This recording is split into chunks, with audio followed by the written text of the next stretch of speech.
নমস্কার, জয় শ্রীমা। দেখুন, আমি আজকে বলবো যেটা আপনি প্রত্যেকের বাড়ি রয়েছে, বাড়িতে অনেকের পাখি, অনেক রকম পাখি বাসা বাঁধে। কিছু পাখি ঘরে যদি বাসা বানায় তা কিন্তু শুভ, অর্থাৎ কিছু পাখি ঘরে বাসা বানানো মানে হচ্ছে তা সমৃদ্ধি নিয়ে আসে।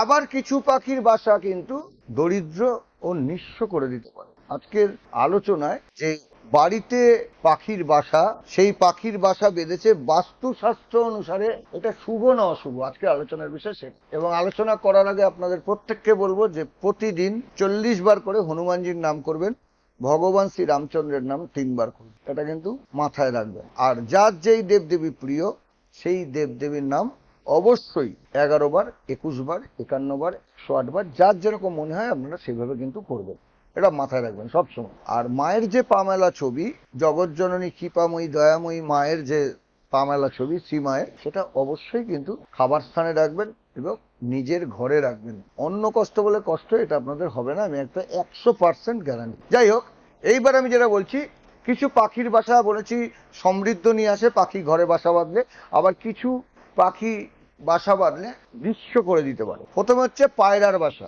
বাস্তুশাস্ত্র অনুসারে যদি আপনার বাড়িতে বা আপনার বাড়ির বারান্দা বা জানলায় পায়রা বাসা বাঁধে, তাহলে এটা দুর্ভাগ্যের লক্ষণ হিসাবে বিবেচিত হয়। পায়রার বাসা তৈরি করার অর্থ সংসারে অমঙ্গল আসা।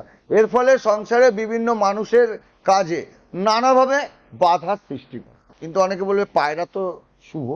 শুভ, জোড়া পায়রার ছবি বাড়িতে শুভ, তাই বলে পায়রার বাসা আপনার বারান্দায় বা জানলার খোপে বাসা বেঁধেছে, সেটা কিন্তু শুভ নয়। এবার হচ্ছে চড়ুইয়ের বাসা। এখন খুব কম দেখা যায়, আমরা ছোটবেলায় খুব চড়ুই পাখি বাড়িতে দেখতাম, কিন্তু এখন খুব কম দেখা যায়। এই যে চড়ুইয়ের বাসা, বাস্তুশাস্ত্র অনুসারে যদি কোনো ব্যক্তির বাড়ির বারান্দায় বা জানলায় চড়ুই পাখি বাসা বাঁধে, তাহলে সেটা শুভ, একদম পজিটিভ। মা লক্ষ্মী তার ঘরে বাস করবেই এবং মা লক্ষ্মী সেই পরিবারের উপর প্রসন্ন হতে চলেছে, এটি তার লক্ষণ। এর ফলে আপনার হঠাৎ লক্ষ্মী লাভের সম্ভাবনা রয়েছে। চড়ুইয়ের বাসা। মৌচাক, অনেকে মৌচাক বাড়িতে হয়।